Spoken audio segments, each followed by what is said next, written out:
so I the way that I happened upon Augusta was just through doing gig work. Then I got offered a full-time position there, which I subsequently took. And there were some things, I guess, over the years where red flags. Hindsight 2020, things that when put together cumulatively make it so obvious that this was happening. But because I was here in Washington State and the headquarters were down there, I didn't really get direct access to the sales floor. I didn't see the dynamic of the sales floor and how the salesmen closed sales, how the salesmen interacted with customers, and so on. And the way that they do this is a lot of it's fear mongering, a lot of it is honestly just brute force.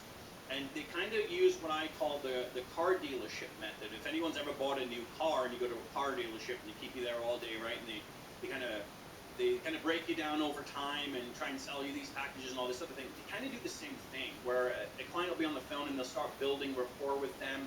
And sales can take days, instead of just being like, hey, I want to buy gold American Eagles, and here we are when we're done, right out the door. Very simple. Well, they don't do that. They start building a relationship and building trust with clients, so that later on they can export that trust.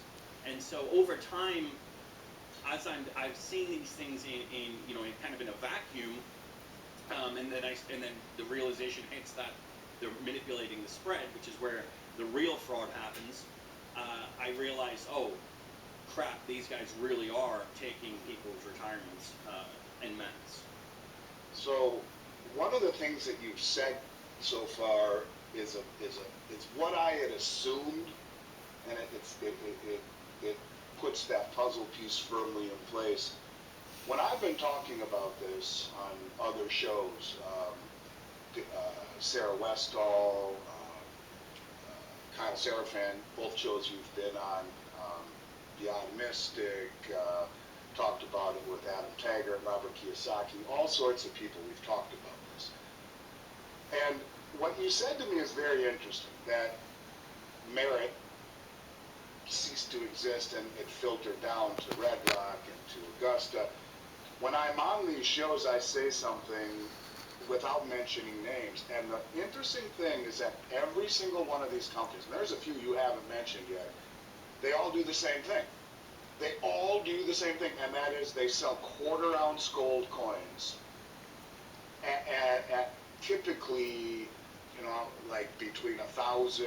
Well, now that it's I was saying this when it was 2,000 an ounce, but it's they'll sell it at huge spreads above. But they're always quarter-ounce gold coins from mints that you've heard of, but the design you've never heard of. They're coins you've never heard of, like a quarter-ounce grizzly bear from the Royal Canadian Mint. Well, they don't make a quarter-ounce grizzly bear unless it's a special edition. They call it a special edition, in other words. So what I'm assuming these companies do is they go to the Royal Canadian Mint or to the Perth Mint or the Mint in the UK, and they will strike a deal to buy a mold or create a die, make their own coins that they have exclusivity to, and then they call it special or whatnot. And the same thing is true with silver, always somewhere between ½ ounce and 1½ ounce at massive premiums. So what I'm getting at is that you have 5 or 6 companies and they all do the same thing. Every one of them. It's more than 5 or 6. There's a lot. And there's actually even ones that pop up and I am like, who are these guys, right? And so what's really important to understand is that this dichotomy of this Augusta being birthed from Merit and then Red Rock being birthed from Augusta, this happens all the time. This is consistently what happens. Because the salesmen that are smart enough to understand that the money isn't in the sales, the money is in owning the company, will create their little cliques. And sales teams, you know how this works, right? Sales teams have like kind of cliques, people they prefer. They build these cliques. And they go, hey, why are we selling for this guy and making this guy a multimillionaire when we can just go start our own company and we can be the multimillionaires? That's exactly, greed is what fuels this whole thing. I mean, Shea Johnson Kelly was making $650,000 as the vice president of Augusta, working 30 hours a week. That's more than doctor money. He would otherwise be flipping burgers at McDonald's. He has no other credentialing. He has nothing. He's a smart guy. I don't think necessarily education makes you smart. He's a smart guy. But the reality is he has no